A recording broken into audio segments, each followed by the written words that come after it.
sosial gitu, yang tua. Jadi psikologi itu saya orang tua gitu, makanya artinya bukan sesepuh tapi memang sudah tua gitu. Izinkan kami semua tim di LPT Psikososial mengucapkan minal aidin wal faizin, mohon maaf lahir dan batin dalam masa keprihatinan kali ini. Mudah-mudahan apa yang kita sudah laksanakan pada bulan Ramadan mendapatkan ridho dan karunia-Nya, sehingga kita menjadi insan yang lebih bertakwa, yang lebih berkualitas dalam sisi keimanan dan juga keilmuan. Kemudian saya mewakili teman-teman semua juga menyampaikan mohon maaf lahir batin atas segala khilaf, atas segala salah, karena memang orang tua itu tempatnya salah ya, karena mereka merasa lebih punya power gitu kan ya. Jadi yang muda-muda ini dianggap itu tak kandani terus surapopo gitu. Nah tapi saya kira kita semua harus saling memaafkan agar apa namanya ya, kita mulai lagi dari awal ya. Dan di psikologi kan sudah sangat jelas ya, banyak riset yang menunjukkan kalau memberi maaf dan minta maaf itu sebenarnya adalah satu apa ya, tidak hanya self healing ya, tetapi juga bagi orang lain itu merupakan satu terapi ya, agar kita tetap berada dalam keadaan mental yang sehat. Itu saya kira itu Pak Zainul. Nanti saya menyita banyak waktu, saya kembalikan kepada Pak Zainul. Terima kasih. Assalamualaikum warahmatullahi wabarakatuh. Waalaikumsalam warahmatullahi wabarakatuh. Terima kasih Ibu Dia Karmiati yang sudah meluangkan waktu untuk mewakili dari teman-teman LPT dan panitia terkait dengan halal bihalal. Acara berikutnya ini nanti langsung kita dengarkan gitu ya, penyajian materi dari Bapak Jakarija dulu, karena materi yang berikutnya yang Pak Salis sepertinya masih OTW gitu ya, OTW menuju webinar gitu. Dan nanti setelah sesi untuk presentasi penyajian materi nanti ada tanya jawab ya, atau diskusi begitu dari para peserta. Alhamdulillah ini Pak Salis sudah rawuh ya, sudah hadir. Nah, jadi nanti masing-masing pemateri ada waktu 30 menit maksimal untuk menyajikan materinya. Setelah itu kita akan diskusi, dan setelah diskusi nanti kita akan tutup. Setelah ada penutupan nanti kita akan ada ya ramah-tamah ya, ngobrol-ngobrol bebas, sharing ya, barangkali ada yang sudah lama tidak berjumpa gitu ya. Oke, untuk karena Pak Salis sudah hadir, mungkin waktu pertama ini saya berikan ke Pak Salis dulu. Bagaimana Pak Salis, sudah siap?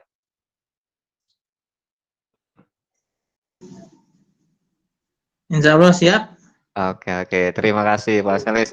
Oke, waktu dan tempat kami persilakan, saya serahkan ke Pak Salis.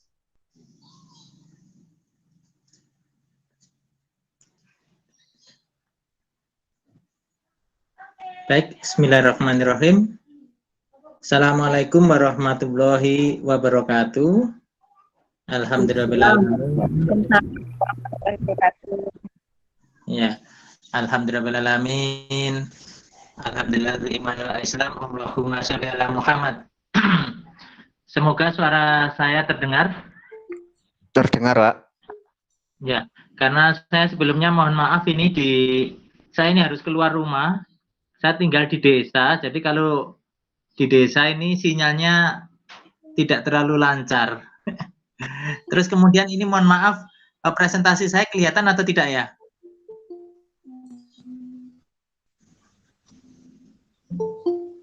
Belum. Kelihatan kecil, Pak. Kelihatan tapi kecil ya. Kecil, iya. Mungkin diperbesar. Pakai HP toh? Pakai HP kayaknya, ya. Iya, saya Mas Zainul bisa menampilkan dari situ. Filenya mungkin bisa dikirim via WA, Pak. Sudah. Nah, sudah dari tadi. Sudah. Oke, oke. Nah, Saya bukanya ya. Oke, bisa saya bantu untuk ya. menampilkan. Baik, sambil menunggu Pak Zainul, pertama-tama saya juga mohon izin untuk menyampaikan selamat Idul Fitri bagi yang merayakan dan juga mohon maaf lahir dan batin bagi semuanya. Selanjutnya saya akan coba hari ini berbicara tentang ini sesuai amanat panitia ya, coping strategi menghadapi ketidakpastian di masa pandemi. Ya. Di sini saya akan berbicara atau mencoba menjawab 3 pertanyaan besar, yaitu apa itu sebenarnya ketidakpastian. Nah, ini kita perlu paham agar kita bisa menyikapinya dengan pas, ya, dengan tepat. Yang kedua adalah bagaimana ketidakpastian terkait pandemi di Indonesia. Nah, ini tadi saya lihat ada peserta yang dari Malaysia, ya coba nanti kita coba lihat ya juga ya. Yang berikutnya adalah bagaimana kemudian beradaptasi dengan ketidakpastian ini dalam konteks pandemi yang sekarang ini kita alami di Indonesia. Kita mulai dengan yang pertama, sudah ditampilkan Pak Zainul ya. Apa itu ketidakpastian? Ya. Ketidakpastian atau uncertainty itu bisa ditinjau dari 3 perspektif. Perspektif yang pertama adalah ketidakpastian sebagai sebuah kondisi, ya. Dan yang kedua, ketidakpastian sebagai sebuah trait atau karakter personal, ya. Dan yang ketiga, ketidakpastian dan bagaimana caranya menyikapi ketidakpastian sebagai sebuah karakter budaya, ya. Saya mulai dulu dari ketidakpastian sebagai sebuah kondisi, ya. Secara definisi ini penerimaan terhadap situasi ketidakpastian, ya. Kebetulan saya memang S3 meneliti tentang ketidakpastian ini dan saya membuktikan memang bahwa ketidakpastian itu juga berupa kondisi, ya. Dan ketidakpastian itu sebagai sebuah kondisi boleh dibilang sifatnya cenderung objektif. Artinya ada yang secara objektif ketidakpastian itu rendah. Jadi kita sepakat, overwhelming majority agree that the situation is low uncertainty. Jadi ketidakpastiannya rendah. Sebaliknya ada sebuah situasi di mana overwhelming majority atau keseluruhan mayoritas setuju bahwa ini uncertainty-nya atau ketidakpastiannya tinggi. Nah, yang di tengah-tengah itu ada yang sifatnya netral, di situ bisa debatable. Tapi kalau sudah pada titik-titik tinggi dan rendah, umumnya akan terdapat suatu sikap objektif. Nah, kalau kita berbicara pandemi sekarang ini, ya, ada situasi dulu kita waktu sebelum pandemi, kita mungkin akan secara objektif pada ketidakpastian sedang. Artinya secara umum orang mungkin merasa wajar dalam seluruh aspek kehidupannya itu tidak pasti, ya. Tapi tingkat ketidakpastiannya sedang. Misalnya kita mau bertemu orang, kita mau presentasi bisnis. Di situ kita tidak pernah bisa memastikan bahwa presentasi kita pasti akan berhasil. Selalu 50-50. Ya. Tapi dalam situasi yang sekarang ini, ya, apalagi di Indonesia boleh dibilang sudah 3 bulan, ya, sudah hampir 3 bulan ini kita hampir diminta tidak sholat Jumat, diminta untuk tidak keluar, ya, dan kita tidak tahu ini sampai kapan. Sudah ada desas-desus katanya 15 Juni akan dibuka sekolah dan sebagainya, ya. Jadi dalam situasi pandemi ini boleh dibilang secara objektif ketidakpastiannya tinggi. Artinya semua orang akan cenderung sepakat bahwa ini ketidakpastiannya tinggi. Karena di sini kita tidak pasti, bukan hanya tentang bisnis kita, presentasi kita lancar atau tidak, ya, tapi kita juga tidak pasti apakah pulang presentasi nanti kita akan tetap sehat atau tidak karena telah terpapar OTG. Jadi kalau dulu misalnya kita mau ketemu teman, ya kita hanya tidak pasti apakah pertemuan itu akan menyenangkan atau tidak. Tapi sekarang ketidakpastiannya tambah, yaitu apa? Apakah pulang nanti ngopi dengan teman itu kita akan terpapar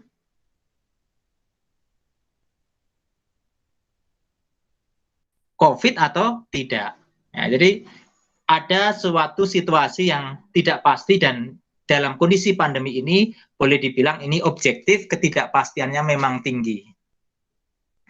Lalu bagaimana bisa ada orang yang pada level sedang pun tetap menganggap tinggi, atau pada situasi yang tinggi, misalnya seperti contoh, bila diskor situasi pandemi ini berapa ketidakpastiannya.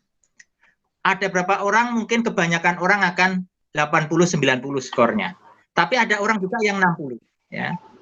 Tapi kalau situasi yang netral, ini akan ada yang ke arah tinggi, ada yang ke arah rendah. Terus apa itu yang menentukan? Yang menentukan adalah apa yang disebut dengan dispositional intolerancy of uncertainty. Mungkin masuk slide berikutnya, Pak Zainul. Jadi selain situasi eksternal yang sifatnya tadi ya kondisional, di dalam diri manusia sendiri juga ada yang namanya dispositional intolerancy of uncertainty, atau kecenderungan untuk menilai situasi yang tidak pasti. Itu cenderung negatif. Itu ada yang namanya kecenderungan untuk itu. Ya. Pada beberapa orang, kecenderungan untuk menilai negatif situasi tidak pasti itu sangat tinggi. Pada beberapa orang, menilai situasi yang tidak pasti itu sebagai positif atau tidak terlalu negatif, itu juga bisa terjadi. Artinya ada orang yang IU-nya, intoleransi of uncertainty-nya tinggi, ada orang yang intoleransi of uncertainty-nya cenderung rendah. Sehingga ya kalau ditarik ke dalam situasi yang objektif tadi, ketika kita mau misalnya presentasi, ya, mau presentasi ujian atau bisnis atau mau ketemu orang yang intoleransi of uncertainty-nya tinggi, itu akan cenderung melihat ketidakpastian hasil dari pertemuan itu, hasil dari presentasi itu cenderung negatif. Sebaliknya, orang yang IU-nya rendah, ketika dia mau presentasi bisnis misalnya, ya, dia akan cenderung melihat situasi yang netral tadi sebagai tidak pasti rendah, karena dia sangat percaya pada dirinya mungkin dan sebagainya. Artinya di sini selain variabel kondisional tadi, ada variabel yang lebih menentukan, yaitu variabel internal atau dispositional intolerancy of uncertainty.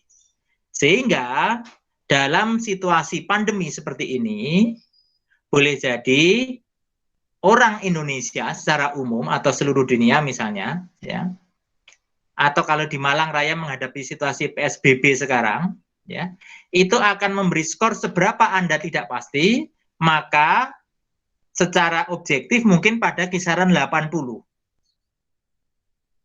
Tapi bagi orang yang intoleransi of uncertainty-nya tinggi, dia akan menilai situasi pandemi ini 95 ketidakpastiannya. Jadi sangat tinggi, antara 0 sampai 100, dia mungkin 95 atau bahkan 100, sangat tidak pasti. Tapi bagi orang yang intoleransi of uncertainty-nya rendah, dalam situasi pandemi seperti ini, mungkin dia akan memberi skor 75 atau 70. Jadi ada unsur objektifnya, tapi ada unsur juga internalnya. Nah, intoleransi of uncertainty itu sendiri adalah hasil dari proses kognitif. Ya. Jadi hasil dari proses kognitif yang kemudian diulang-ulang akhirnya menjadi sebuah trait, atau ya inilah saya, ya inilah Pak Zainul, ya ini. Tapi semuanya bermula dari proses kognitif.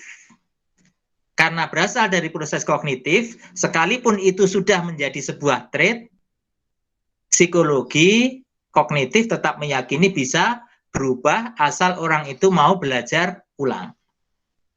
Nah, yang menarik adalah variabel intoleransi of uncertainty ini ternyata dikatakan sebagai variabel transdiagnostik bagi gangguan kecemasan dan depresi. Artinya apa? Variabel intoleransi of uncertainty ini ditemukan pada semua macam gangguan kecemasan dan depresi, atau dengan kata lain menjadi penyebab awal dari gangguan kecemasan dan depresi. Nah, itu sekilas tentang dispositional intolerancy of uncertainty. Berikutnya Pak Zainul. Tetapi bagaimana penerimaan terhadap ketidakpastian ya, juga merupakan karakter budaya. Ini Anda para pendengar semua bisa Hofstede ya, nanti di searching Hofstede ya. Di sini bisa kita lihat dari kajiannya Hofstede, dia melakukan penelitian setiap tahunnya membandingkan antar negara ya. Bisa dilihat di situ pada uncertainty avoidance-nya Cina skornya 30. Ini negara Cina ya, negara Cina, bukan ras Cina. Negara Cina 30. Artinya dia yang dimaksud uncertainty avoidance itu adalah sejauh mana anggota budaya merasa bahwa situasi tidak pasti itu mengancam. Nah, orang Cina itu skornya 30. Artinya dia merasa ketidakpastian itu tidak terlalu mengancam. Boleh dibilang demikian. Berbeda dengan Jerman, apalagi Jepang. Wah, apalagi Jepang. Jepang itu segala sesuatu everything must be certain, ya. Jerman, Eropa, negara-negara yang biasa dengan segala sesuatunya teratur, itu sudah biasa dengan everything is certain. Sehingga yang namanya uncertainty, ketidakpastian, itu sifatnya menjadi mencemaskan. Terutama bagi orang Jepang. Lalu bagaimana orang Indonesia? Orang Indonesia bisa dilihat di situ skornya 48. Skornya 48. Artinya pada level moderat. Di situ kita merasakan sebagai sebuah ancaman, tapi tidak sebagaimana orang Jerman dan Jepang, ya. Sebaliknya, kita juga cukup rileks menghadapi ketidakpastian, tapi tidak serileks, tidak sepositif orang Cina dalam melihat ketidakpastian. Ya. Jadi orang Cina itu cenderung melihat ketidakpastian sebagai positif.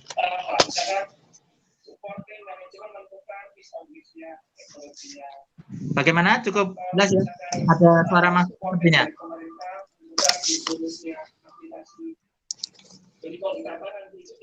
Bisa saya lanjut Pak Zainul? Ya. Slide berikutnya, ya, slide berikutnya Pak Zainul. Sekarang kita masuk untuk menjawab pertanyaan yang kedua. Ya. Slide berikutnya Pak Zainul lah, sini.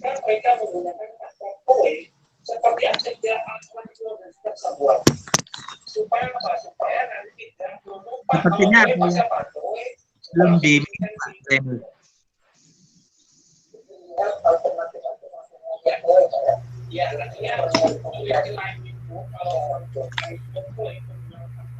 Pak Zainul monitor, ada yang belum di-mute sebenarnya Pak.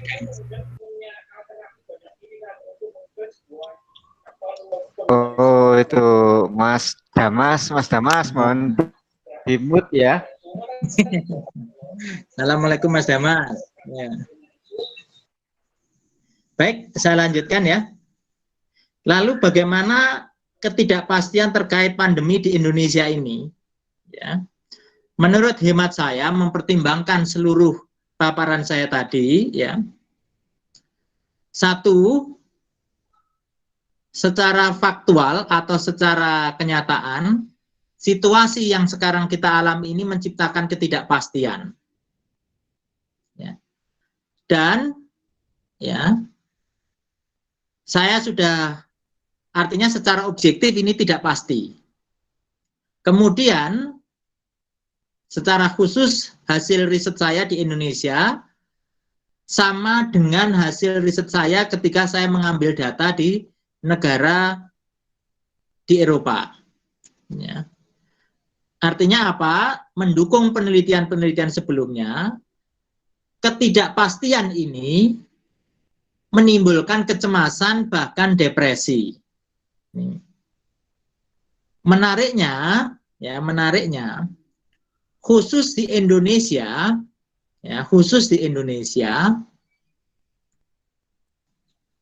kontribusi ketidakpastian ini terhadap kecemasan dan depresi ternyata tidak sebesar variabel kognitif yang lain. Artinya apa? Orang Indonesia itu benar cemas menghadapi ketidakpastian. Namun tidak secemas dan tidak akan menimbulkan sedepresi orang-orang Eropa.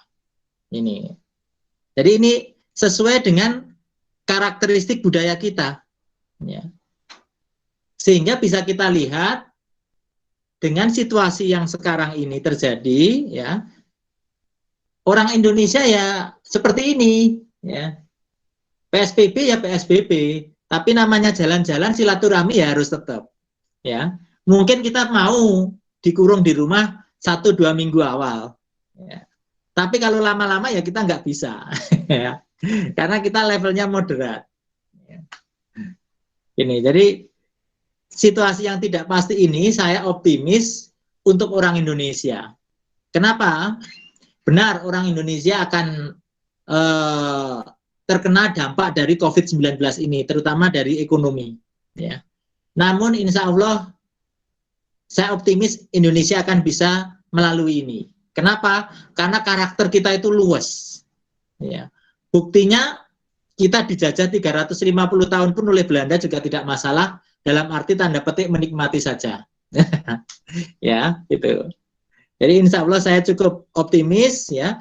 Apalagi kalau dikaitkan dengan dimensi yang lain. Ya, seperti misalnya, coba Mas Zainul slide yang ada perbandingan negara tadi.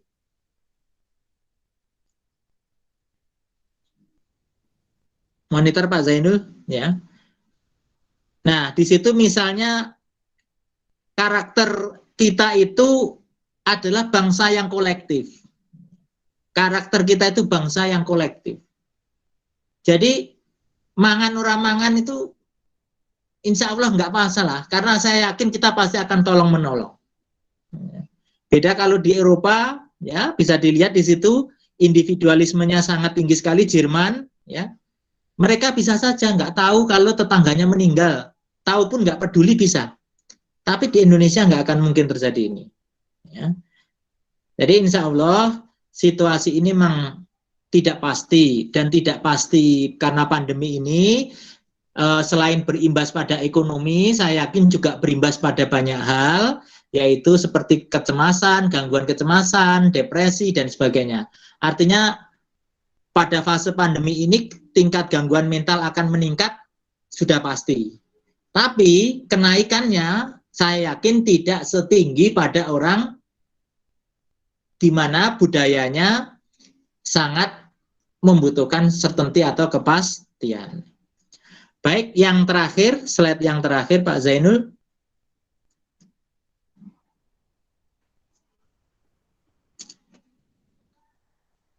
Oh ya, di sini ada pertanyaan dari Mbak Risa Indriawanti, ya. Variabel kognitif lainnya itu apa, Pak? Ya. Yang menarik di Indonesia itu, saya sudah menguji beberapa variabel kognitif, di antaranya adalah misalnya neuroticism to trait, ya, atau kecenderungan untuk menilai dirinya itu pencemas, ya. Kemudian ada fear of negative evaluation, kecenderungan untuk menilai orang lain, kecenderungan untuk yakin bahwa orang lain itu menilai negatif dirinya. Ya, ini. Kemudian anxiety sensitivity, kecenderungan untuk mencemaskan kondisi fisik. Ya, ini. Nah, dari variabel-variabel lain tersebut, yang menarik di Indonesia adalah variabel fear of negative evaluation atau ketakutan dinilai negatif oleh orang lain itu lebih menimbulkan kecemasan dan depresi. Jadi bicara gangguan mental apapun, sumbangannya fear of negative evaluation selalu lebih tinggi. Ini. Itu jadi catatan saya pertama itu. Jadi orang Indonesia itu lebih cemas dinilai negatif oleh orang lain, diomong elek oleh wong liya bahasa Jawanya, ya. Ketimbang ketidakpastian dan sebagainya itu, ya. Yang kedua, itu yang variabel tinggi adalah istilahnya anxiety sensitivity, ya, atau kecemasan gejala fisik. Nah, ini orang Indonesia itu kan memang apapun mengeluhnya fisik, khas, ya. Oke. Sebelumnya saya lanjutkan dulu ya. Saya kira dilanjutkan dulu Pak Salis, nanti ada sesi tanya jawabnya ya, setelah Pak. Nanti. Sekarang bagaimana hemat saya sendiri? Nah, ini mohon Pak Damas di mute ya. Ya, baik. Bagaimana sekarang kita beradaptasi dengan ketidakpastian ini? Ya. Pertama, kita harus ingat bahwa ketidakpastian pandemi ini adalah objektif. Artinya semuanya merasakan. Sehingga kalau ditarik, garis merahnya adalah jangan kemudian kita merasa bahwa kita sendiri yang tidak pasti. Ya. Semua orang tidak pasti. Ya. Di lingkungan saya itu ada siskampling ya, karena situasi yang sekarang ini kan keamanan agak bermasalah, ya, kita ada siskampling. Dan tiap siskampling itu kita ngobrol-ngobrol, ya, tetap jaga jarak tentunya ya. Semuanya tidak pasti, yang kerja di kantoran ya tidak pasti, yang kerja di pertambangan juga sekarang di rumah, nggak tahu nanti tetap bisa kerja atau di PHK. Satu orang teman saya sudah di PHK, sudah. Artinya jangan kemudian kita merasa menderita sendiri. Ya, jadi ketidakpastian ini adalah objektif. Nih. Yang kedua, seperti saya sampaikan tadi, sejauh mana ketidakpastian ini menimbulkan kecemasan tergantung pada kita. Sejauh mana kita punya toleransi terhadap ketidakpastian. Nah, yang harus diingat, intoleransi of uncertainty itu adalah bias kognitif atau hasil proses kognitif. Artinya kalau kita mau menata ulang proses berpikir kita, maka itu bisa dirubah. Ya, jadi segala sesuatu tergantung bagaimana pandangan kita. Bahasa sederhana, apa yang kelihatan di luar itu tergantung kacamata kita. Kalau kacamata kita bening ya semuanya kelihatan bening. Kalau kacamatanya hitam, cewek putih, seputih apapun ya akan kelihatan hitam. Ya. Yang ketiga, lalu bagaimana cara mengubahnya? Nah, ini bagi yang belajar psikologi tentu tahu tentang rekonstruksi kognitif atau bagaimana merubah proses kognitif. Yang sering jadi persoalan adalah orang menganggap merubah kognitif itu adalah mengubah persepsi kita tentang objek. Padahal salah, seharusnya mengubah perspektif kita tentang diri kita sendiri menyikapi objek itu. Saya beri contoh begini. Ada orang yang punya keyakinan irasional bahwa dia kalau sendirian itu akan muncul setan. Dan setan itu akan membunuh dirinya. Ya, ini akan membuat dia ketakutan dan membunuh dirinya. Orang psikologi yang belajar CBT sering salah, akhirnya diajak debat dia, orangnya itu, tentang setan itu sendiri ada atau tidak. Nah, ternyata begitu dia sudah meyakini setan itu tidak ada, ternyata muncul beneran, kan malah cilaka 12 itu. Ya. Atau meyakini bahwa istrinya kayaknya selingkuh, suaminya kayaknya selingkuh. Kita merasa itu irrational belief. Kita coba rubah, mana buktinya suamimu selingkuh, mana buktinya istrimu selingkuh. Begitu dia sudah percaya pasangannya tidak selingkuh, pulang konseling ternyata selingkuh. Wah, rusak semua. Jadi yang terpenting bukan tentang persepsi kita tentang objek, dalam kasus ini setan, atau persepsi kita tentang suami kita atau istri kita, tapi persepsi kita tentang diri kita menyikapi keberadaan setan. Jadi yang dirubah adalah persepsi kita tentang diri kita, bagaimana seandainya suaminya selingkuh ataupun tidak selingkuh. Itu yang harus diingat. Ya. Jadi di sini kembali kita harus going inside, kembali kepada diri kita. Termasuk situasi pandemi ini, yang terpenting bagaimana bukanlah kita memastikan new normal ini mulainya kapan. Tidak. Bukanlah kita memastikan kira-kira sekolah masuk 15 Juni atau 2 Juni atau berapa, enggak. Yang kita harus pastikan itu adalah bagaimana diri kita menyikapi segala kemungkinan. Itu yang harus kita kembangkan. Yang kedua adalah kita coba bangun resiliensi diri. Yang berikutnya ya, bangun resiliensi diri. Misalnya, saya ini siapa? Kita coba lihat diri kita. Kita ini sudah dewasa, ya kan? Saya ini punya keluarga, saya ini punya Tuhan, ya kan? Saya masih punya sedikit lahan di rumah, ya, punya sedikit tabungan misalnya. Kalaupun nggak punya ya, masih punya tetangga yang baik. Berarti apa yang kemudian kita lakukan? Kita berpikir dan melakukan apa yang konstruktif saja, ya. Tidak perlu tenggelam dalam ketidakpastian di pikiran kita. Dan terakhir, secara komunal, mari kita kembangkan potensi-potensi karakter budaya kita. Kita tidak perlu menjadi seperti Jerman, kita tidak perlu menjadi seperti Cina misalnya. Ya sudah, apa jati diri bangsa Indonesia, itu kita kuatkan. Karena semuanya punya sisi lebih, sisi kurang. Di antaranya apa? Ya tadi, orang Indonesia itu komunalnya kuat, kebersamaannya kuat. Ini saja kita kuatkan, misalnya seperti itu. Ya, saya rasa saya cukup panjang lebar, setengah jam sudah. Demikian Pak Zainul, semoga bermanfaat dan bisa dipahami. Terima kasih. Assalamualaikum warahmatullahi wabarakatuh.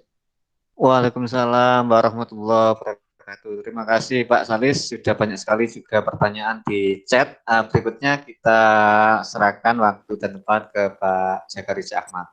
Monggo Pak Jack. Pak Jack. Oh. Baik, terima kasih. Assalamualaikum warahmatullahi wabarakatuh. Waalaikumsalam warahmatullahi wabarakatuh. Wassalamu bil huda wa dinil haq liyudhhirahu 'ala dini kullih walau karihal musyrikun. Asyhadu an la ilaha illallah wahdahu la syarikalah wa asyhadu anna Muhammadan 'abduhu wa rasuluh.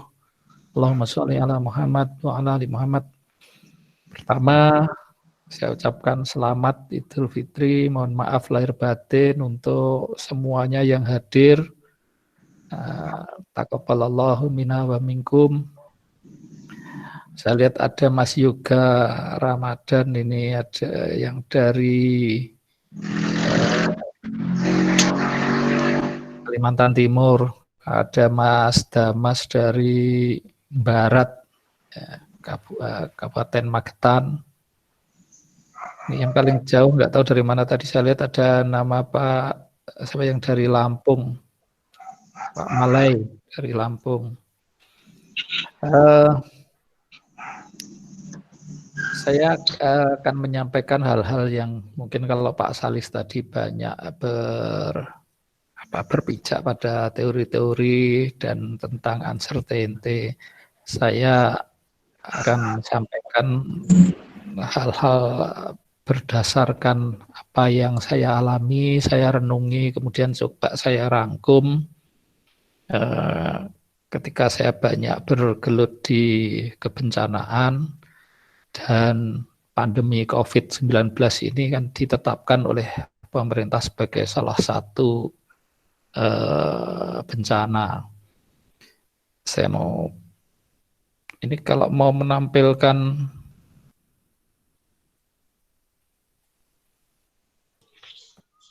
Di klik itu Pak, pojok bawah yang screen atau kanan, press no. yang Windows ya. Reset now. Ya, Windows. Window. Oke. Sudah munculkah di layar?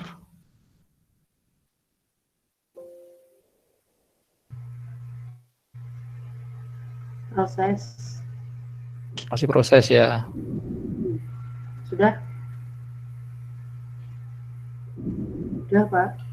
Oke. Sudah muncul, Pak. Baik. Slideshow, Pak. Oke. Slideshow.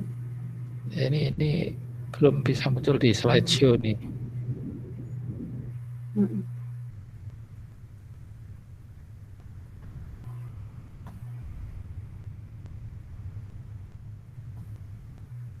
Ya, saya seperti yang diminta oleh panitia untuk bicara tentang new normal dan dampak sebagai dampak dari pandemi COVID-19 ini. Tanggal 15 Mei kemarin, Presiden Republik Indonesia Joko Widodo melalui pernyataan resminya sudah menyatakan ini kok nggak muncul ini?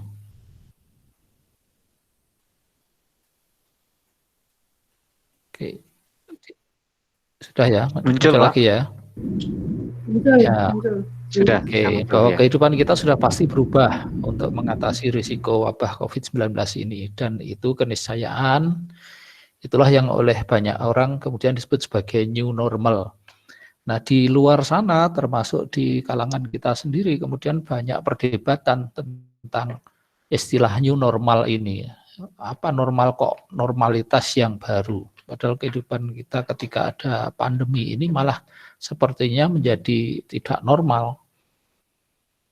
Kalau biasanya kita bisa berinteraksi dengan leluasa bersama orang lain sebagai makhluk sosial, nah, ketika ada pandemi kita harus menjaga jarak, harus menjaga hubungan sosial, tidak banyak berkumpul dengan orang lain. Nah, itu kemudian kan menjadi seperti tidak normal begitu. Apakah kemudian yang tidak normal itu akan kita sebut sebagai sesuatu yang normal? Nah, ternyata tidak ke situ. Ada beberapa yang perlu kita ketahui apa yang dimaksud dengan new normal itu. Yang pertama adalah new normal ini adalah kebijakan untuk membuka kembali, terutama yang terkait dengan aktivitas ekonomi, sosial, dan kegiatan publik secara terbatas dengan menggunakan standar kesehatan yang sebelumnya tidak ada ketika belum ada pandemi atau ketika tidak ada pandemi. Jadi sebenarnya di pemerintah yang kemudian akan menetapkan ini sendiri pun ada banyak perdebatan sebelum pada akhirnya akan menetapkan atau melaksanakan membuat apa yang disebut dengan new normal ini. Terutama perdebatan yang kuat adalah antara kelompok-kelompok dengan sudut pandang ekonomi dan kelompok dengan sudut pandang kesehatan. New normal adalah upaya penyelamatan atau menyelamatkan hidup warga dan menjaga agar negara tetap bisa berdaya menjalankan fungsinya. Karena dengan pembatasan-pembatasan yang dilakukan kemarin, termasuk yang kemudian kita memilih untuk melaksanakan PSBB, pembatasan sosial berskala besar, bukan lockdown yang full, yang penuh. Nah, itu ada hal-hal yang kemudian tidak berfungsi. Ya. Bahkan dalam beberapa hal pun negara juga tidak bisa menjalankan fungsinya dengan optimal. Kemudian new normal adalah tahapan baru setelah kebijakan stay at home atau work from home atau pembatasan sosial diberlakukan untuk mencegah penyebaran wabah virus corona. Nah, new normal utamanya adalah agar warga yang memerlukan aktivitas luar rumah itu dapat bekerja dengan menggunakan standar kesehatan yang ditetapkan. Karena memang faktanya banyak orang yang harus tetap keluar rumah untuk bisa memenuhi hajat hidupnya, tidak bisa tetap terus berada di dalam rumahnya. Nah, new normal diberlakukan karena tidak mungkin warga terus-menerus di rumah sehingga aktivitas ekonomi terhenti tanpa kepastian yang dapat menyebabkan keberangkrutan total, PHK massal, dan ini sudah terjadi juga, dan yang paling dikhawatirkan adalah terjadinya kekacauan sosial. Nah, ini memang kemudian ya ada pertaruhan antara segera untuk membuka ya kunci atau yang disebut dengan new normal itu, atau bertahan dengan pembatasan-pembatasan sebagaimana yang selama ini telah dilakukan. Bagaimana dengan mereka yang ya faktanya tidak bisa lagi makan dan mereka harus tetap makan. Sementara pemerintah tidak punya cukup dana untuk bisa memberi makan mereka. Nah, new normal ini ditujukan agar negara tetap mampu menjalankan fungsi-fungsinya sesuai konstitusi. Dan new normal ini diberlakukan dengan kesadaran penuh bahwa wabah masih ada di sekitar kita. Nah, untuk itu aktivitas ekonomi atau publik diperbolehkan dengan syarat. Nah, ini menggunakan protokol kesehatan yang telah ditetapkan. Walaupun kita semua tahu bahwa tidak semua masyarakat, ya warga di sekitar kita paham protokol kesehatan itu dan tidak semuanya disiplin menerapkannya. Nah, new normal ini diberlakukan karena banyak orang tetap harus keluar rumah untuk bisa menghidupi keluarganya, karena tidak semua orang bisa bertahan selama berbulan-bulan dan tetap bisa menghidupi keluarganya. Oke, nah karena saya tampil di sini juga sebagai, kalau dituliskan oleh panitianya, trainer MDMC Muhammadiyah Disaster Management Center, nah ini ada beberapa pandangan Muhammadiyah terkait new normal itu. Apakah setuju atau tidak setuju? Tampaknya persetujuannya itu bersyarat. Artinya bahwa ketika kemudian Presiden menyatakan akan segera memberlakukan new normal, Muhammadiyah sebagai salah satu organisasi yang besar, yang punya massa juga banyak, harus bersikap. Salah satunya melalui pernyataan persnya ini, di mana ketika pemerintah kemudian dengan amat cepat, ya, kalau hitungan kita telah amat cepat itu ya, akan memberlakukan new normal ini, perlu dipertimbangkan banyak hal, bahwa salah satunya konsistensi. Pada satu sisi ada larangan-larangan untuk melakukan berbagai kegiatan, termasuk yang ini sensitif adalah kegiatan-kegiatan keagamaan. Tapi pada sisi lain kegiatan ekonomi segera dibuka dan membolehkan orang untuk beraktivitas yang kemungkinan besar menyebabkan orang berkumpul di sana. Nah, ini perlu, ini menjadi pandangan ya, dasar atau pijakan dari mengapa Muhammadiyah kemudian mengeluarkan pernyataan pers seperti itu.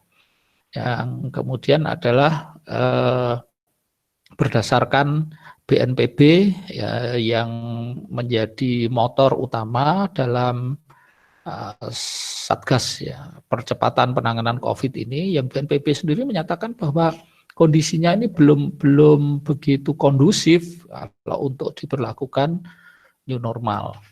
Kemudian yang ketiga intinya adalah bahwa untuk melakukan atau memberlakukan new normal itu diperlukan benar kajian yang sangat serius dan kajian-kajian yang sehingga dari kajian itu jelas menyatakan, menunjukkan bahwa new normal bisa diberlakukan. Lalu yang keempat, sebagai organisasi Muhammadiyah menyampaikan bahwa ya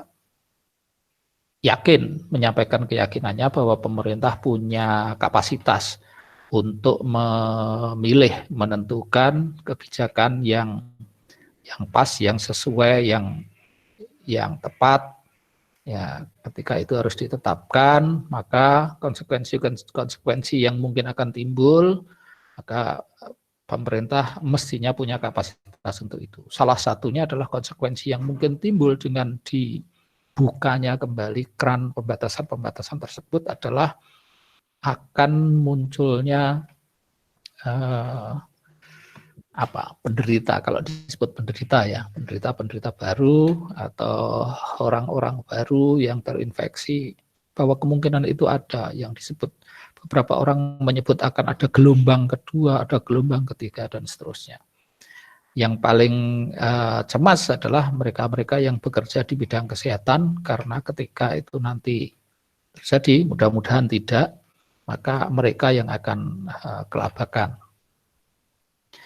Nah, dari sudut pandang psikologi, dalam memahami new normal ini, yang kemudian juga menimbulkan atau menyebabkan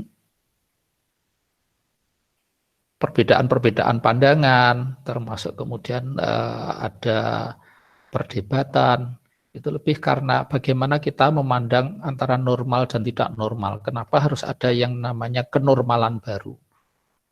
Istilah normal dan abnormal sendiri sebenarnya bisa dilihat berdasarkan 4 pendekatan. Yang pertama adalah pendekatan statistical based approach, di mana abnormalitas itu adalah sebuah penyimpangan dari rata-rata itu. Kalau rata-rata orang dalam satu rumah itu ada 3 atau 4 orang dari 5 orang yang ada di dalam rumah itu selalu keluar rumah, melakukan aktivitasnya di luar rumah. Nah, ketika kemudian tidak seperti itu, maka berarti itu adalah abnormal. Dan kondisi kita pada saat ini dengan adanya pandemi ini adalah bisa disebut sebagai kondisi yang abnormal. Kemudian cultural based approach, abnormalitas itu adalah sebuah penyimpangan dari hal-hal yang ideal. Idealnya seperti apa? Manusia adalah makhluk sosial. Idealnya ya melakukan aktivitas sosial bersama dengan orang-orang lain, orang-orang di sekitarnya. Tapi selama pandemi ini hal itu tidak dilakukan. Kemudian dari sudut pandang subjektif, pendekatan subjektif, abnormalitas adalah lebih pada perasaan subjektif diri masing-masing orang ketika dia tidak merasa nyaman dengan keadaan yang dihadapi. Nah, mungkin di situ bisa dianggap sebagai sebuah abnormalitas. Kemudian yang keempat, pendekatan fungsi. Abnormalitas adalah ketidakmampuan individu, seseorang, kelompok untuk berfungsi secara efektif. Nah, selama pandemi ini sepertinya ada banyak hal yang tidak berfungsi secara efektif. Individu tidak berfungsi secara efektif, kelompok-kelompok tidak berfungsi secara efektif, bahkan komunitas juga tidak berfungsi secara efektif. Yang terakhir adalah legal approach, pendekatan hukum, ya, di mana abnormalitas itu dipandang dari sisi hukum. Ketika ada pelanggaran-pelanggaran hukum, maka itu yang dianggap sebagai abnormal. Nah, apa dampak dari adanya COVID ini? Kalau saya melihat mengelompokkannya, yang pertama bisa dilihat dampak terhadap individu seperti apa, dampak terhadap keluarga seperti apa, dan kemudian dampak terhadap komunitas seperti apa. Saya kira kita semua bisa merasakan bahwa ada dampak-dampak secara individual, misalnya kita menjadi cemas, menjadi yang pasti sebagaimana disampaikan oleh Pak Salis tadi, melihat hal-hal di depan kita itu tidak pasti, ya, uncertain. Begitu juga dengan dampak terhadap bagaimana di dalam keluarga. Interaksi di dalam keluarga juga terdampak dengan adanya COVID ini. Salah satunya adalah kalau biasanya jarang ketemu, sekarang menjadi justru hampir setiap saat ketemu karena semua yang masih sekolah harus SFH, school from home, yang bekerja work from home. Nah, ini pun nanti kalau kita lihat pada yang lain, di gambar yang di sini dampak itu bisa saja berdampak positif, tapi sebaliknya juga berdampak negatif. Sebagaimana yang terjadi di banyak berita bahwa akibat work from home itu ternyata tingkat perceraian meningkat di satu negara tertentu di luar sana, itu bukan di Indonesia. Nah, kemudian dampak komunitas ya, sebagian besar orang kemudian tak punya kesempatan untuk melakukan aktivitas bersama dengan komunitas yang biasanya mereka lakukan. Jamaah-jamaah masjid misalnya tidak lagi sering bertemu karena tidak diselenggarakannya sholat berjamaah di masjid. Begitu juga dengan aktivitas yang lain. Nah, secara individu dampak-dampak ini bisa kita kelompokkan kepada 3 hal dalam pandangan saya. Yang pertama ada dampak kognitif, bisa positif bisa negatif ya. Yang pertama saya melihat akan ada kecenderungan orang menjadi lebih kreatif ya, secara kognitif dia menemukan solusi dari masalah yang dia hadapi. Kalau biasanya harus bekerja di luar rumah, sementara saat ini tidak bisa keluar rumah, apa yang bisa dilakukan? Pekerjaan apa yang bisa menghasilkan? Salah satunya adalah semakin banyak online seller ya. Salah satunya itu. Kemudian ada orang yang tadinya tidak paham sama sekali dengan yang namanya pertanian karena terpicu oleh isu tentang ketahanan pangan. Mereka membuat pertanian mandiri. Lahan yang biasanya tidak ditanami apa-apa, kemudian sekarang dimanfaatkan secara optimal. Nanam sayur lah, ada yang kemudian bikin kolam kecil-kecilan lah, dan sebagainya. Nah, dampak kognitif yang lain yaitu dalam decision making. Bagaimana orang mengambil keputusan. Dalam ketidakpastian, orang cenderung menjadi kurang berani mengambil keputusan. Atau justru sebaliknya, karena dia tidak bisa memprediksi apa yang akan terjadi, karena segala sesuatunya tidak pasti, ya sudah, yang penting ambil keputusan. Tapi apakah pengambilan keputusannya menjadi optimal? Nah, itu yang kemudian dipertanyakan. Dampak secara individu yang kedua, dampak afektifnya dari apa yang dilakukan selama ini tampaknya akan mempengaruhi pada sensitivitas seseorang. Bagaimana orang menjadi lebih sensitif atau sebaliknya. Tapi yang saya lihat di sekitar kita adalah hal-hal yang positif. Banyak orang kemudian menjadi sensitif, timbul empati yang diwujudkan dalam bentuk misalnya membantu tetangga. Ada beberapa komunitas yang melakukan dengan cara menggantung, misalnya menyediakan bahan makanan, entah itu sayur-sayuran, bahan pokok atau yang lain, cukup digantung di pagar di luar rumahnya, siapapun boleh mengambil sesuai dengan kebutuhannya. Dampak yang lain adalah tentang bagaimana mengekspresikan emosi. Ini tentu juga ada perubahan-perubahan, karena yang tadinya jarang berkumpul dengan keluarganya sendiri, ekspresi emosinya juga akan berubah. Kemudian yang ketiga yang saya lihat juga ada perubahan atau dampak terhadap self-acceptance, bagaimana kita bisa menerima diri kita sendiri. Karena ini juga pengaruh dari lingkungan sosial, di mana ada stigma yang beredar luas di luar sana bahwa mereka yang disinyalir, diduga kemungkinan terinfeksi COVID ini kan cenderung dihindari, termasuk ketika saya harus menjadi ODP, orang dalam pantauan. Kenapa dalam pantauan? Karena habis melakukan perjalanan dari titik merah. Orang yang keluar dari, kamu asalnya dari mana? Berangkat dari mana? Oh, saya dari Depok. Depok adalah titik pertama di mana terjadi kasus COVID. Nah, itu juga kemudian akan merubah bagaimana, oh saya harus menerima diri saya seperti apa, sebagai apa, dan seterusnya. Nah, yang ketiga adalah dampak psikomotor. Di medsos-medsos beredar istilah, ya kita sekarang menjadi pejuang yang dengan cara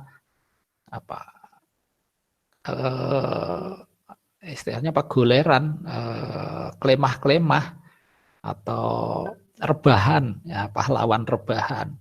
Nah, ini kan secara psikomotor pasti juga berpengaruh. Pengaruhnya pada apa? Speed and accuracy-nya. Kalau ini istilah mungkin banyak dikenal oleh para atlet ini ya, kecepatan dan akurasinya menjadi berkurang. Tetapi bisa juga sebaliknya karena lebih banyak waktu tinggal di rumah untuk melakukan aktivitas-aktivitas tertentu, maka speed and accuracy-nya bertambah.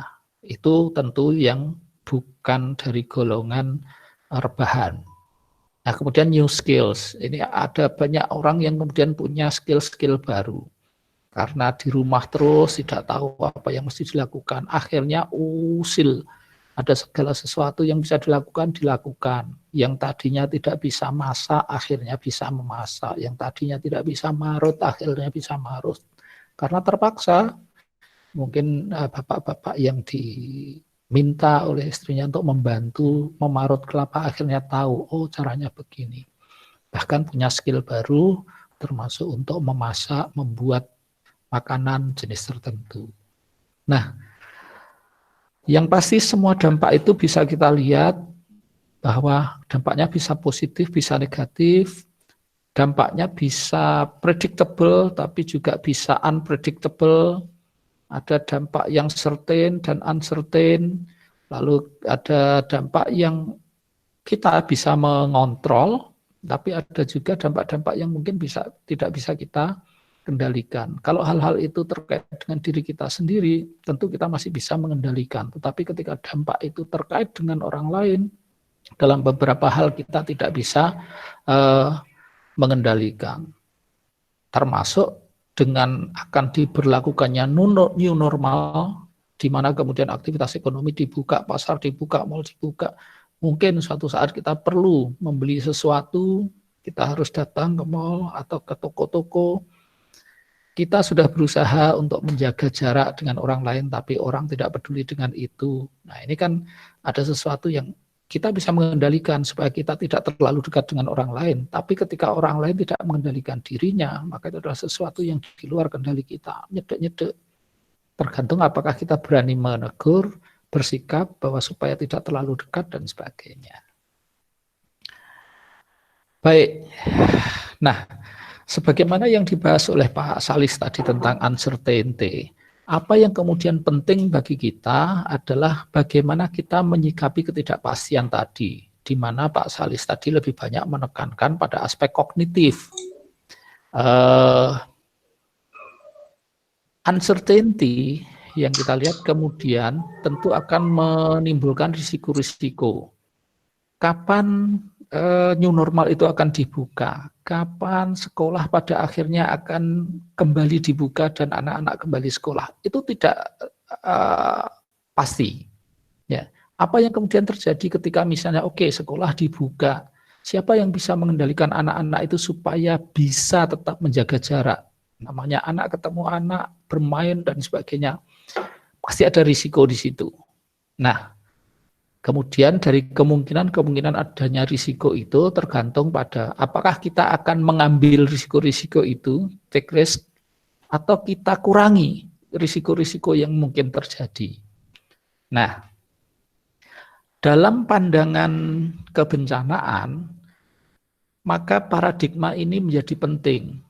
Paradigma pengurangan risiko bencana. Ketika kemudian semua orang atau banyak orang tertular COVID, itu artinya terjadi bencana.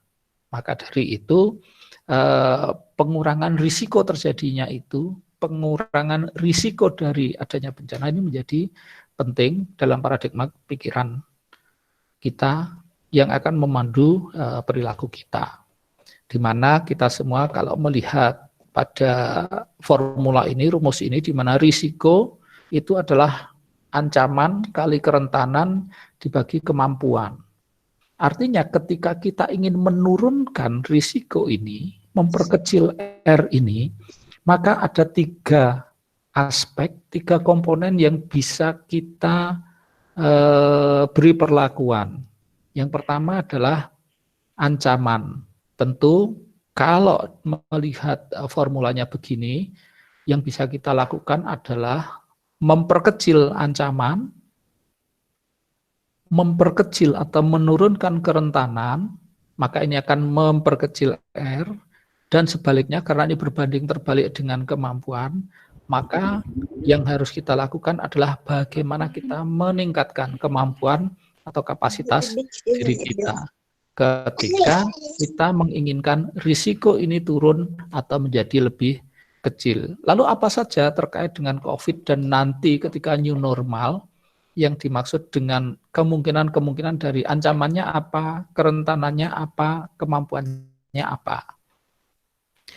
Risikonya yang jelas, oke, untuk saat ini ya, ketika masih dalam masa COVID ini, kita bisa menjadi ODP, orang dalam pemantauan, atau menjadi PDP, pasien dalam pengawasan, atau menjadi OTG. Kalau ini nggak seberapa, karena orang tidak memandang kita sebagai sesuatu, tetapi diri kita itu harus melihat bahwa bisa jadi kita OTG yang mungkin bisa menulari orang. Kalau ini jelas karena ada stigma dari orang lain, ODP dan PDP ini cenderung dihindari. Nah, risiko yang lain adalah menjadi positif, tertular, baik itu memunculkan gejalanya maupun tidak. Dan ketika tertular, kemungkinannya jelas akan sembuh, atau sebaliknya ketika tidak sembuh, ya karena ganasnya COVID ini, kemungkinan goodbye gitu. Nah, dan kemudian risiko yang jelas adalah terkucil dari masyarakat ketika kita tertular. Nah, ini risiko. Bagaimana menurunkan agar kita tidak menjadi ini? Intinya adalah supaya kita tidak tertular. Itu saja. Kita lihat ancamannya. Apa yang mengancam? Yang jelas kerumunan, ruang publik, angkutan umum. Nah, kalau ini sebagai sebuah ancaman, bagaimana menurunkannya? Ya jangan masuk ke sini. Hindari kerumunan, hindari melakukan aktivitas di ruang publik, kemudian hindari menggunakan angkutan umum. Nah, kalau kita nggak punya kendaraan sendiri, bagaimana? Balik lagi tadi kepada bagaimana kita bisa melaksanakan protokol kesehatan. Lalu apa yang dimaksud dengan kerentanan? Yaitu hal-hal yang membuat mungkin untuk menjadi atau mengalami risiko. Di antaranya adalah usia di atas 50 tahun. Nah, ini saya sudah di atas 50 tahun ini. Nah, karena banyak temuan, tetapi kenyataannya adalah juga banyak temuan bahwa di bawah usia tersebut itu juga terinfeksi, termasuk anak-anak. Nah, ini yang kemudian menjadi perhatian dan isu serius yang ditanggapi oleh KPAI dan juga oleh Ikatan Dokter Anak Indonesia. Nah, karena ternyata di Indonesia juga banyak temuan bahwa anak-anak juga terinfeksi. Nah, kemudian penyakit yang sudah diderita, diantaranya mungkin diabetes mellitus, kemudian gangguan jantung, gangguan paru, stroke dan sebagainya. Mereka yang memang sudah memiliki ya, penyakit sebelumnya yang termasuk di sini, maka mereka adalah punya tingkat kerentanan yang tinggi. Sangat-sangat mungkin akan menjadi tertular dan positif. Nah, ini yang harus kita turunkan. Bagaimana caranya? Ya ini tadi, karena punya kerentanan, ya jangan meningkatkan kerentanannya. Kalau memang tahu dirinya punya potensi ini, DM, gangguan jantung dan sebagainya, harus benar-benar bisa menahan diri, menjaga diri, tetap di rumah saja, walaupun sudah dibuka, walaupun new normal sudah diberlakukan. Dan selain itu juga bagaimana orang-orang lain di dalam rumahnya yang ketika new normal sudah diberlakukan, kemudian mereka kembali keluar dan bekerja, harus melaksanakan protokol ketika pulang ke rumah, anggota keluarga di rumah yang punya kerentanan tinggi ini harus terus terlindungi. Nah, terkait dengan kemampuan, apa yang kemudian bisa ditingkatkan? Jelas bagaimana kita meningkatkan imunitas, menjaga kualitas asupan makanan kita, lalu bagaimana kedisiplinan kita dalam menjalankan protokol-protokol kesehatan yang ada, dan kemudian bagaimana kita menerapkan pola hidup bersih dan sehat. Nah, apa yang perlu saya garis bawahi kemudian adalah sebagaimana pandangan Pak Salis tadi tentang bagaimana merubah pola pikir dan kognisi kita. Maka menjadi penting, dan yang saya sarankan adalah ketika kita masuk pada new normal ini, bagaimana kita harus menjadikan paradigma pengurangan risiko bencana itu sebagai kebiasaan dan hal yang normal untuk selalu kita pikirkan dan untuk selalu kita lakukan. Perkecil ancaman, perkecil kerentanan, tingkatkan terus kemampuan, maka risiko akan menjadi semakin kecil. Nah, salah satu perwujudannya adalah dengan mentaati prosedur atau menjalankan protokol kesehatan sebagaimana yang telah diatur atau ditunjukkan oleh para pemegang otoritas. Pemegang otoritas ini siapa? Tentu mereka-mereka yang jauh lebih paham tentang kesehatan, dan tentunya juga dalam hal ini adalah pemerintah. Kemudian terkait dengan new normal, bagaimana supaya kita bisa dianggap sebagai normal ketika masuk pada kenormalan yang baru, kelasiman yang baru, yaitu tadi taat. Kenapa? Karena ketika tidak taat prosedur atau tidak menjalankan protokol kesehatan yang seharusnya, berarti kita akan dianggap sebagai abnormal. Saya kira itu yang perlu saya sampaikan. Saya kira ini bisa di-download dari berbagai sumber tentang protokol-protokol yang harus ditaati, misalnya panduan atau aturan yang harus dipatuhi oleh perusahaan, atau ini dari Germas ya, ini sebuah organisasi yang bergerak tentang kesehatan masyarakat. Jika tetap harus bekerja, bagaimana supaya kita terhindar dari COVID? Nah, ini nanti di googling aja banyak ya. Ketika melakukan perjalanan dari tempat kerja seperti apa, ketika kemudian kita sudah berada di tempat kerja yang area publik, bagaimana ada prosedur-prosedurnya yang perlu kita taati dan kita ikuti. Oke, saya kira itu materi yang bisa saya sampaikan. Mudah-mudahan bisa memberi gambaran dan bisa memancing diskusi pada sisa waktu yang masih ada ini. Saya kembalikan kepada Pak Zainul. Terima kasih. Terima kasih. Terima kasih Pak Cek sudah menyampaikan. Silakan mungkin ada yang mau bertanya langsung via mikrofon. Sambil menunggu, saya bacakan beberapa pertanyaan Pak di chat gitu. Coba akan saya tampilkan beberapa pertanyaan, nanti bisa di resume sekaligus ya.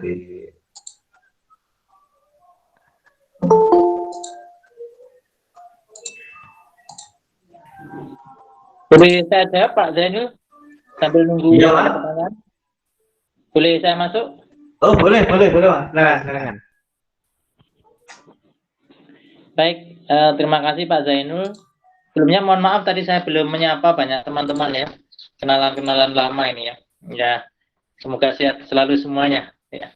Selanjutnya ini ada banyak pertanyaan ya. Kalau saya rangkum itu ada 3 pertanyaan. Saya coba rangkum menjadi 3 pertanyaan ya. Pertanyaan pertama kaitannya dengan variabel kognitif lainnya apa yang berpengaruh ya, penjelasan saya tadi maksudnya ya. Dan kemudian hubungannya dengan pandemi apa ya. Seperti yang saya bilang tadi ya. Di Indonesia ketidakpastian itu memang mencemaskan, sama seperti di negara lain. Tapi tidak kemudian menjadi kontributor terbesar terhadap gangguan kecemasan dan depresi. Ya.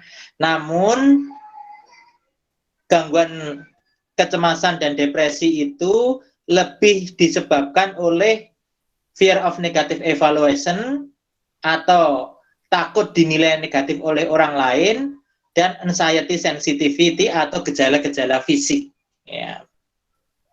Sehingga kaitannya dengan pandemi apa? Misalnya perilaku sehat ya. Orang kita itu pakai masker, tidak pakai masker sebenarnya bukan karena takut ya. Tapi lebih karena takut dinilai bukan karena takut corona ya, tapi karena takut dinilai orang lain ya. Saya ambil contoh ya. pernah itu kita ada misalnya kumpul ya di kegiatan di warga ya, awal-awal dulu ya. Saya datang itu yang pakai masker ya hanya sekitar 4 orang, kemudian ada yang nyeletuk juga. Pak Salis itu loh yang pakai masker, hanya Pak Salis sama Pak ini ya. Terus kemudian yang bertahan sampai terakhir acara dan memakai masker itu hanya saya dan 1 orang lagi yang kebetulan juga dosen ya. Yang lainnya sudah enggak. Saya tanya, yang lainnya enggak pakai kok. Enggak enak kalau pakai ya. Jadi ini yang lebih berpengaruh ya, sehingga seperti katanya Mas Putra Partama ini, sanksi sosial itu lebih berpengaruh sebenarnya di kita itu daripada ditakut-takuti dengan ketidakpastian ya. Yang kedua, sama juga ketakutan akan penilaian negatif orang lain itu misalnya gini, orang kita itu lebih takut ketahuan corona kemudian di stigma oleh tetangganya daripada takut karena COVID-nya itu sendiri. Ya itu yang ini ya. Ini itu persoalannya, dan kaitannya dengan anxiety sensitivity atau kecemasan terhadap gejala fisik. Orang Indonesia jadinya memang seperti Maslow, lebih takut lapar daripada takut ketidakpastian ya. Nggak apa-apa tidak pasti asal yang tetap makan. Nah itu. Terus kemudian pertanyaan yang kedua yang saya rangkum ya, ini dari Pak Yoga, dari Dwi Lia, dari Ibu Mimi ya. Bagaimana ketidakpastian ini pada anak-anak, atau bagaimana menjelaskan new normal ini pada anak-anak? Menurut saya kalau anak-anak kita kembali ke Piaget saja ya. Kalau masih usia di bawah 10 tahun itu nggak akan paham ya, sulit untuk paham ya. Karena apa? Karena ketidakpastian ya, kekhawatiran, kecemasan itu abstrak ya. Sehingga di sini yang lebih berperanan bukanlah penjelasan itu sendiri, tapi role model dari orang tua ya. Termasuk bagaimana agar anak kita ya bisa berperilaku sehat yang baik. Itu kembali lagi pada role model orang tua ya. Jadi memang sulit ya ini pada anak-anak, sehingga nanti kalaupun memang mau tidak mau kita akan masuk sekolah misalnya ya, berarti di situ orang tualah yang harus berperanan agar anak tidak tambah cemas. Gimana ya, berarti orang tua jangan memperlihatkan cemas. Kemudian bagaimana anak agar berperilaku sehat ya, berarti memang harus ada role model dan pembiasaan dari awal. Misalnya apa? Pakai masker dan sebagainya. Itu menurut saya. Kemudian terakhir ya, pertanyaan yang ketiga, bagaimana kemudian menyikapi situasi new normal ini, atau bagaimana cara menghadapi ketidakpastian new normal ini ya. Seperti yang saya sampaikan tadi ya, ketidakpastian ataupun termasuk situasi new normal itu adalah bisa ditinjau dari 2 sisi, yaitu internal dan eksternal ya.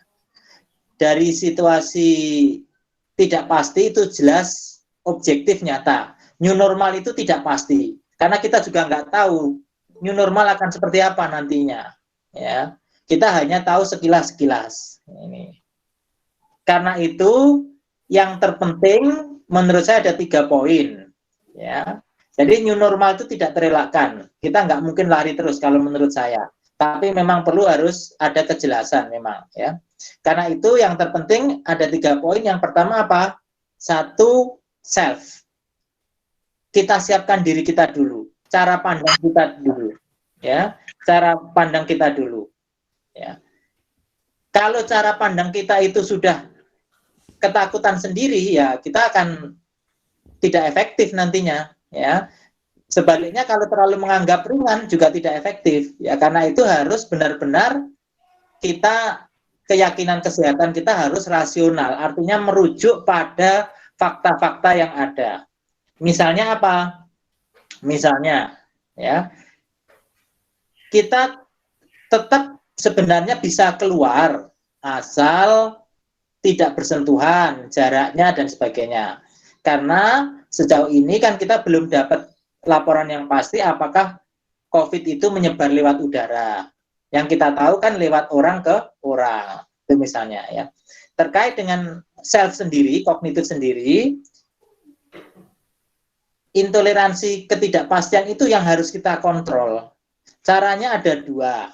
Yang pertama, ya, dalam ketidakmampuan kita mentoleran ketidakpastian, ya, kita akan secara berlebih membutuhkan kepastian. Ini agak rumit ya. Jadi ketika kita merasa cemas dengan ketidakpastian, tanpa kita sadari, kita itu akan secara berlebihan mencari kepastian. Disinilah kita harus berhenti. Contohnya apa? Membaca sosial media, ya, membaca postingan-postingan, ya diikuti tapi kita lihat sumbernya, tapi tidak harus selalu berlebihan, ya. Karena itu kalau saya sendiri memang nggak punya sosial media, saya hanya punya WhatsApp saja. Ya. Kemudian yang kedua, ketidakpastian itu ketika kita berada ketidakpastian, ada kecenderungan untuk paralisis, lumpuh gitu. Kemudian bingung harus ngapain. Ya. Resepnya apa? Resepnya seperti kata Dora, ya, Dora itu temannya Nemo ya, kalau ada yang lihat film Nemo. Ya keep swimming, terus bergerak, ya, produktif saja, produktif, ya, jangan biarkan kita lembam. Begitu ada dorongan untuk menarik diri, kita lawan, kita bergerak, lakukan apa yang kita bisa, ya, nulis, membaca, apapun, ya, artinya tetap. Kemudian dari segi eksternal itu tadi internal ya, dari eksternal, saya melihat ada dua poin. Yang pertama, orang Indonesia itu seperti sampaikan tadi, powertism atau kecenderungannya untuk menerima hierarki, artinya patuh kepada otoritas tinggi sebenarnya. Jadi saya sebenarnya memang tidak setuju kalau orang Indonesia katakan yang kita butuhkan itu role model. Asal role model kita itu di situ, ya inilah yang makanya kita himbau para pejabat-pejabat untuk bisa memberi contoh yang baik. Ya. Jangan kemudian PSBB kemudian malah mengadakan pesta ulang tahun. Ya, tidak perlu saya sebutkan kotanya ya. Ini. Inisial kotanya M. Nah, ini ya. Tapi yang juga kita harus ingat, new normal itu juga tentang cara pandang kita yang sebelumnya tentang diri kita sendiri menjadi kita juga bagi untuk orang lain. Dalam arti kalau ingin role model bukan berarti kita menunggu pejabat, presiden, wali kota, kita pun bisa menjadi role model. Nah, ini ya. Kemudian yang terakhir ya tadi, mari terus kita galakkan solidaritas, mengembangkan sosial ya. Jadi kalau ada yang patuh ya kita beri secara sosial, orang Indonesia lebih patuh betul. Menurut saya demikian. Jadi memang sangat, ada yang komentar sangat kognitif behavior sekali, betul. Saya memang agak condong kognitif behavior itu. Itu saja dari saya, Pak Zainul. Oke, terima kasih Pak Salis. Berikutnya mungkin Pak Jack bisa menambahkan, di kolom chat itu banyak sekali pertanyaan. Mungkin Pak Jack bisa memilih yang menurut Pak Jack paling relevan ya. Oke. Silakan Pak Jack. Ya, terima kasih Mas Zainul.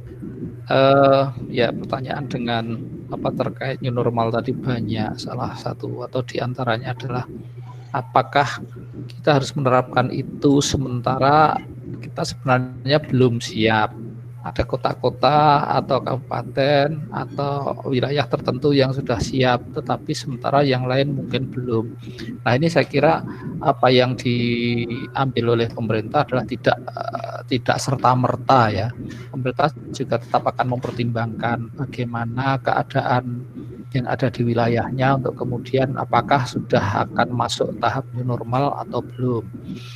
Kalau yang saya pahami dari pandangan terutama secara statistik, mungkin saya bisa gambarkan dan akan saya tunjukkan di layar nanti.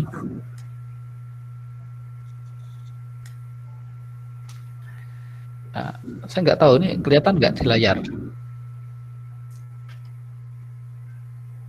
Soalnya di layar saya malah saya nggak di laptop saya nggak muncul gambar. Oh gini ya. Ini baru kelihatan ya. Oke, di sini adalah satu kurva.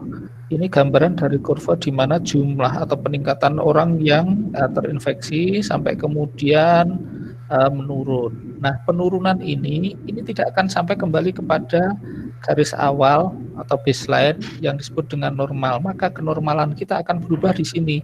Bahwa nanti dalam setiap hari akan tetap ada orang-orang yang kemudian diidentifikasi hasil tesnya ketemu bahwa mereka positif misalnya. Artinya adalah new normal ini kita akan hidup bersama dengan orang-orang yang tetap berkemungkinan mereka terinfeksi.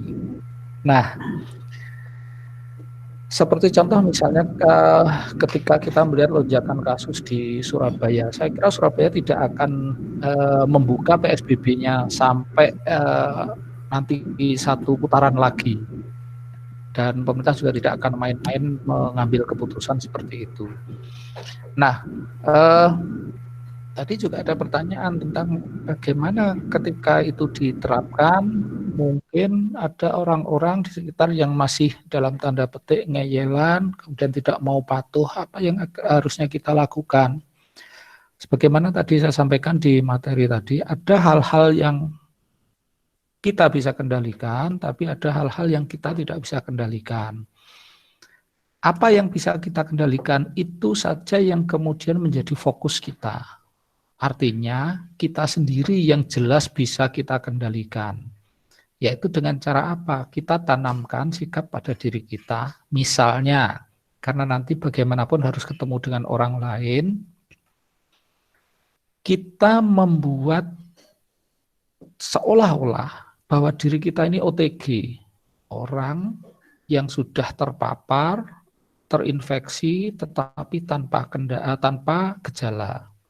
Misalnya, ketika kita berada di tempat umum, ada orang yang kemudian mendekat dengan kita. Padahal kita sudah berusaha menjaga jarak. Kita sudah berusaha menerapkan protokol-protokol, misalnya tetap dengan memakai masker. Tapi ada orang tidak memakai masker, kemudian mendekat kepada kita.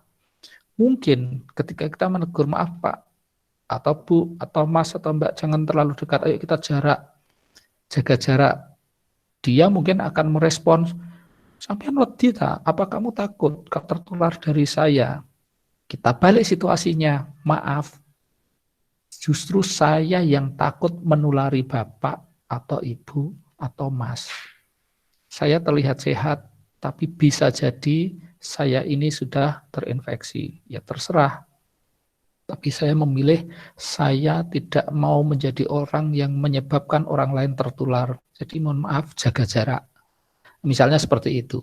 Jadi kembali lagi, sebagaimana disampaikan oleh Pak Salis tadi, ketika dalam situasi yang uncertain tadi, kuncinya ada di bagaimana kognitif kita. Nah, hal ini adalah bagaimana kita menanamkan dalam diri kita, bagaimana kita menetapkan sikap kita, sehingga ketika kita harus sudah kembali kepada situasi yang bagi orang-orang sudah dianggap kenormalan baru, sementara potensi ancaman untuk tertular itu masih ada, maka yaitu tadi, kembalikan kepada bagaimana hal-hal yang kita masih bisa kita kendalikan, maka kendalikanlah. Salah satunya adalah kita bisa mengendalikan diri kita untuk tetap bisa disiplin.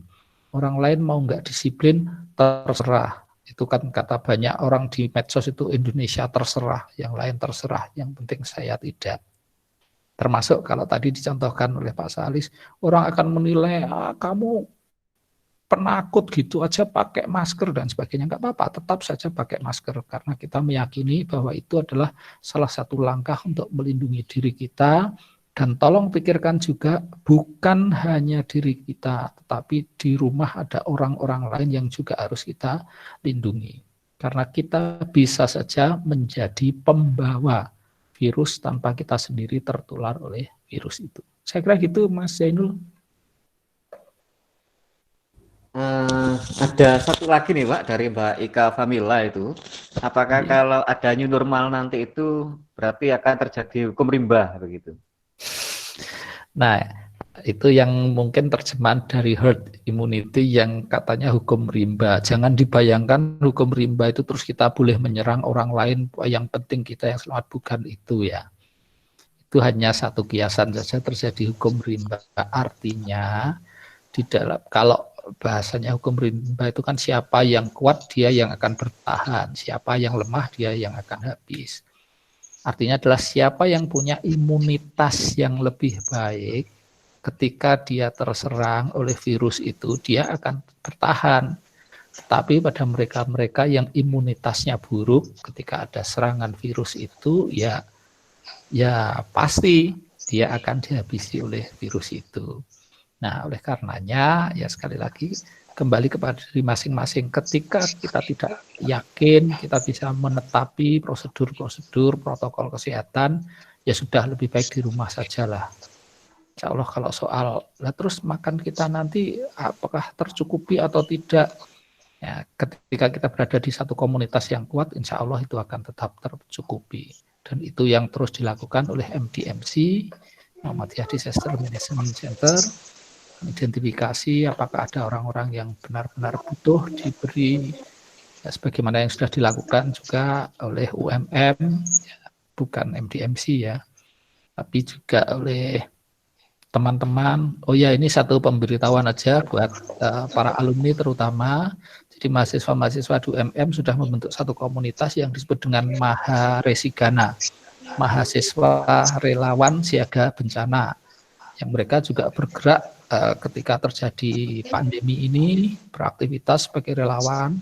Salah satu yang dilakukan juga adalah memberikan bantuan berupa sembako kepada mahasiswa-mahasiswa yang terpaksa masih harus tinggal di Malang karena nggak bisa balik ke daerah asalnya. Sementara untuk makan mereka kesulitan, bukan karena tidak adanya kiriman, tapi karena warung-warung juga sudah mulai pada tutup.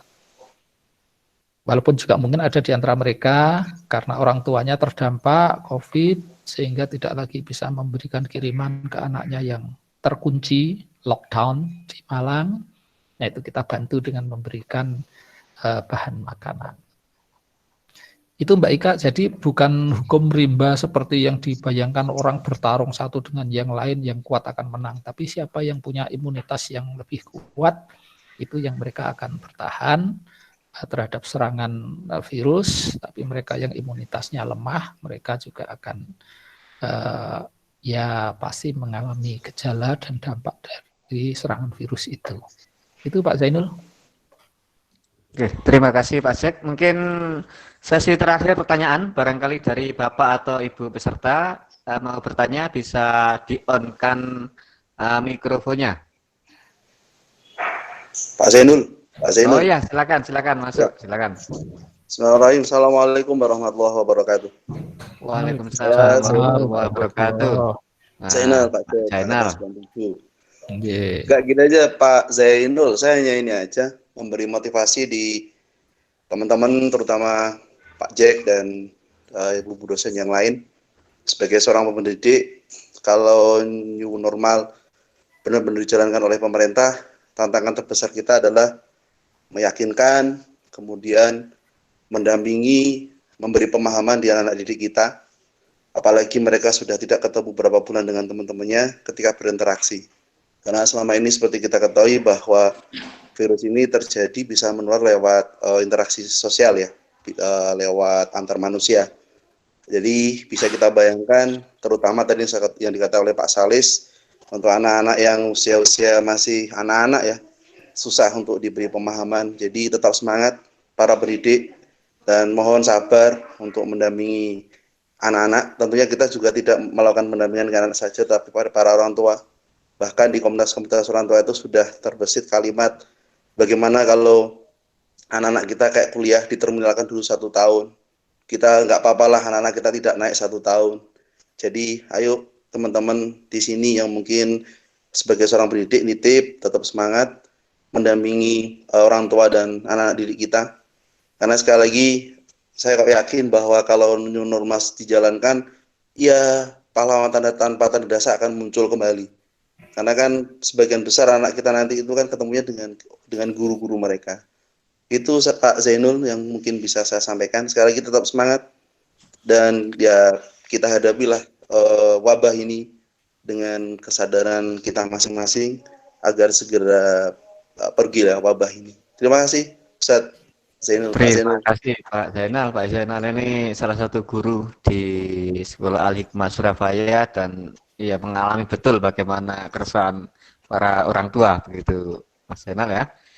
Oke, yang lain mungkin ada satu pertanyaan lagi yang mau menyampaikan. Mikrofonnya bisa di-on kan? Kalau tidak ada, barangkali ada tambahan dari Bu Diah Karmiati. Wah, sudah Pak Zainul, sudah Ya, mungkin sip, lengkap semua. karena waktunya juga sekarang lebih dari 14.37 sudah. Sebelum kita akhiri mungkin ada closing ceremony, closing statement ya dari para narasumber. Dari Pak Salis dulu mungkin.